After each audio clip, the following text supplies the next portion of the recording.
그럼 이런 것들을 포함해서 이제 정신 단디 차리래. 네, 정신 똑바로 차리세요. 우리가 이런 말을 많이 들어봤을 겁니다. 야, 호랑이한테 물려가도 정신만 차리면 살아. 맞습니다. 근데 중요한 건 호랑이한테 물려가 보셨어요? 안 물려갔으면 말을 하지 마세요. 네, 저는 호랑이랑 같이 삽니다. 네. 자, 호랑이한테 물려가도 정신만 차리면 산다. 이게 서양에서는 어떻게 인용이 되냐면요. Don't be afraid even if a tiger catches you 라고 합니다. 자, 굳이 친절하게 혀 짧은 대가 해석도 해드릴게요. Don't be afraid. 자, 이 문장이 되게 중요한 것 같아요. 두려워하지 말아요. 두려워하지 마라. 그러니까 우리는 호랑이한테 물려가도 정신만 차리면 산다인데 이게 서양에서는 Don't be afraid. 야, 두려워하지 말고 겁먹지 말어. Even if a tiger catches you. 네가 호랑이한테 잡혀있다 하더라도. 결국 뭡니까? 저는 앞문장이 중요합니다. 뒷문장은 환경이고 상황인 거고요. 앞문장 Don't be afraid. 이 말씀을 제가 왜 드리느냐. 교수님 디지털 마케팅 어려운 거 아니에요? 교수님 마케팅 자체가 어려운데요? 저 어떻게 해야 돼요? 겁나요? 못하겠어요? 저희는 마케터가 없어요. 저희는 예산이 없어요. 네, 그럴 때마다 제가 해드릴 말씀이에요. 두려워하지 말라. 그래서 제가 멘토링이나 컨설팅 가면 사실은 겁먹지 않게끔 도전할 수 있게끔 해주는 게 또 저의 멘토의 역할인 것 같아요. 자, 정신 집중했으면, 정신 똑바로 차렸으면 이제 이걸 보십시오. 세상이 어떻게 변하는지 또 한 번 설명드립니다. One way ticket. 네, 아세요? 네. 일반, 그죠? 편도. 꽤 오래전 과거로 넘어갑니다. 네. 호랑이 담배 피던 시절까지는 아니고요. 네, 그래도 우리가 여러분 혹시 꽤 오래됐는데 스텝 바이 스텝 이런 거 아십니까? 제가 지금 40대 중반인데 제가 10대 때 미국에 있는 아이돌 1세대 원조라고 봐야겠죠? 스텝 바이 스텝. 요즘 그 유재석 씨가 많이 인용도 하고 하더라고요. 근데 그때 시절쯤이 그 내용이 딱 맞는 것 같아요. 원웨이였다는 거죠. 일방통행. 다시 말씀드리면 그냥 제품을 만든 사람들이 우리 거 좋아. 사세요, 사세요, 사세요. 이랬던 원웨이였던 시절이 있습니다. 그러다가 이제 두 번째 단계로 넘어가면 two-sided platform. 다시 말씀드리면 양쪽에서 서로 교감하고 소통하고 영향을 미치고 있는 거죠. 아주 쉽게 설명드리면 생산자, 소비자, 공급자, 소비자, 판매자, 소비자 이렇게 이해하시면 돼요. 근데 제가 이거 설명하려고 지금 이거 슬라이드 보여드리겠습니까? No. 바로 이걸 보여드립니다. 이게 뭐냐면 바로 multi-sided. 이제는 여기저기서 막 서로 영향을 주고 있는 거예요.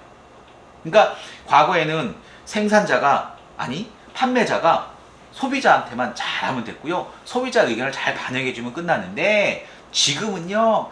그러니까 영향을 미치는 스테이크홀더들이 너무 많은 거예요. 무슨 얘기냐? 나는 좋은 제품 만들어서 소비자한테 잘 팔면 된다고 생각했고 소비자가 이런 거 좀 만들어주세요. 그럼 반영해서 추가 제품도 개발해주면 됐는데 이제 아니더라는 거죠.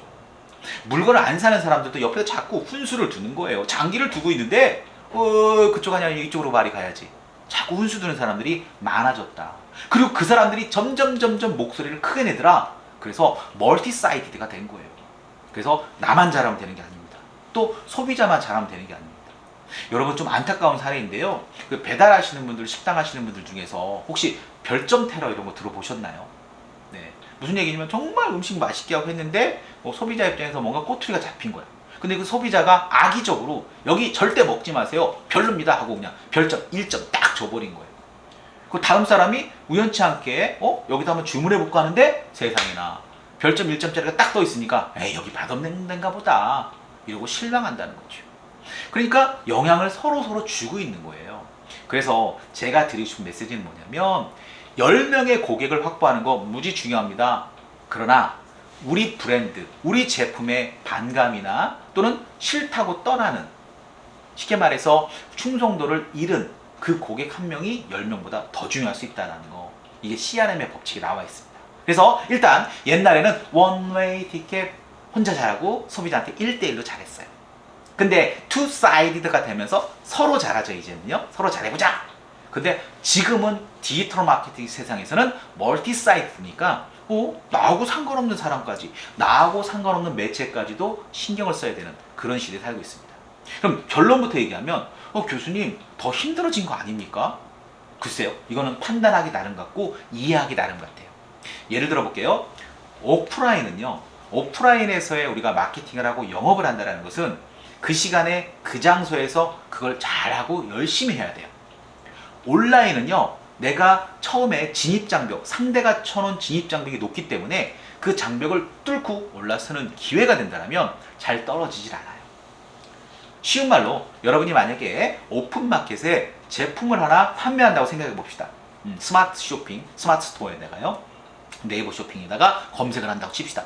그랬을 때 광고가 걸린 3개 빼고 그 밑에 4번째, 5번째, 6번째 혹은 광고가 4개까지 걸리죠. 그러면 그 밑에 우선순위 나오는 곳들은요, 딱 보게 되면 순위가 굉장히 높아요.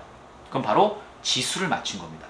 오픈마켓에 지수를 최적화한 건데 그 최적화된 거를 이기려면 많이 힘들어요.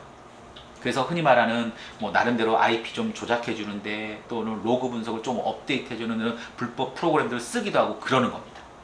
근데 중요한 거는 오프라인은 늘 열심히 잘해야 돼요. 근데 온라인은 정말 열심히 해서 어느 일정한 위치에 올라가잖아요. 그러면 잘 떨어지지 않습니다. 그래서 벤치마킹을 하고 그 우선적인 경쟁자보다 더 뛰어난 컨텐츠와 지속성을 가져야 되는 것이 바로 디지털 마케팅에 풀리지 않는 숙제이자, 이 숙제만 잘 풀리면 내가 상위에서 지킬 수 있는 포지셔닝이 가능하죠.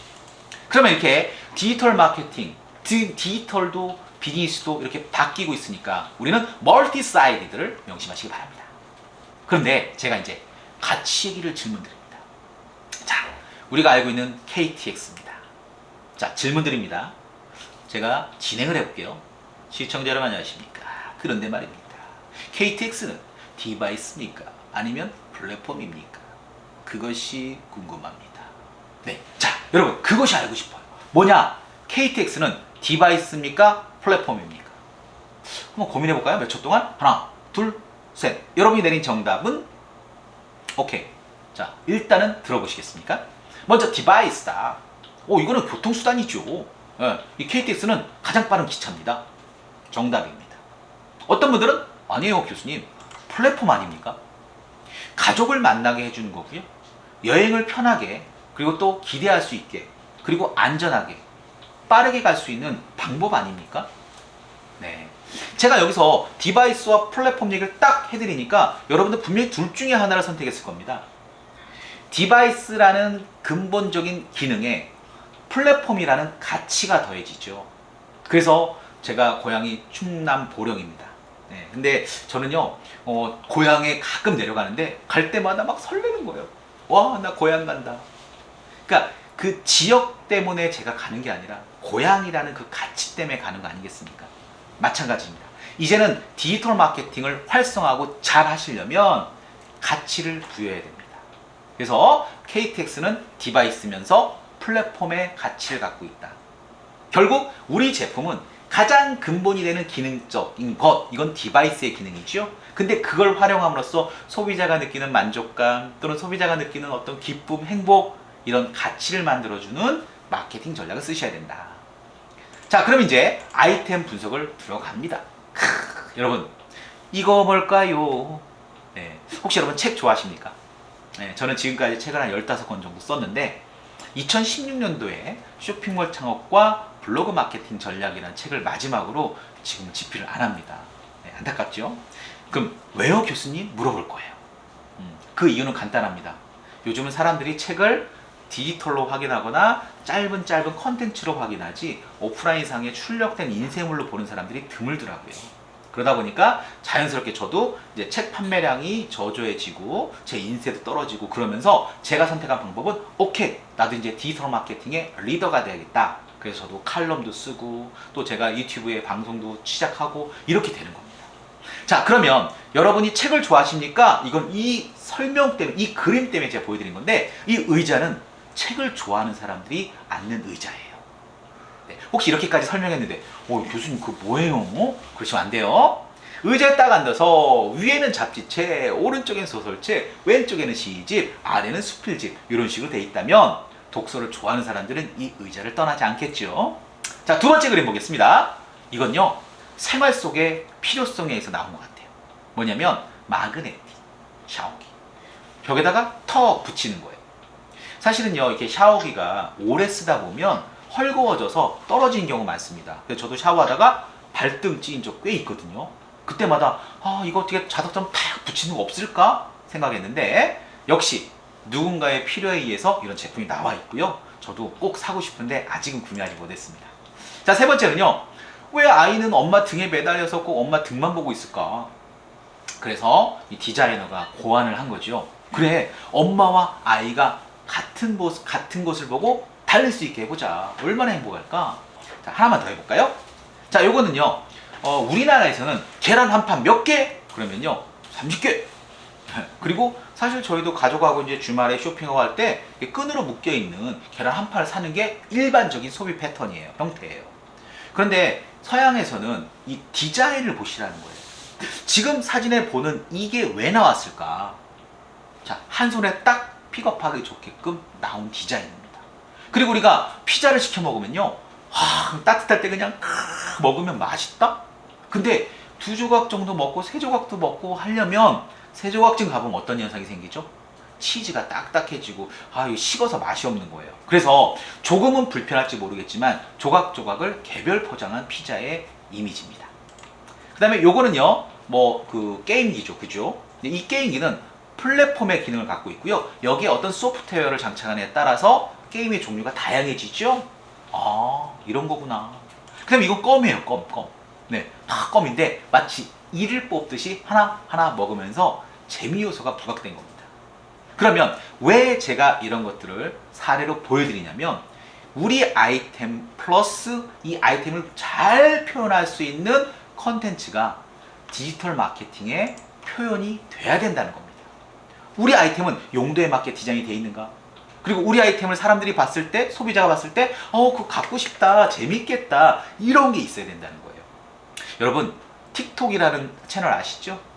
틱톡이 전 세계적으로 유행을 했습니다. 왜요? 15초 동안 막 춤추잖아요.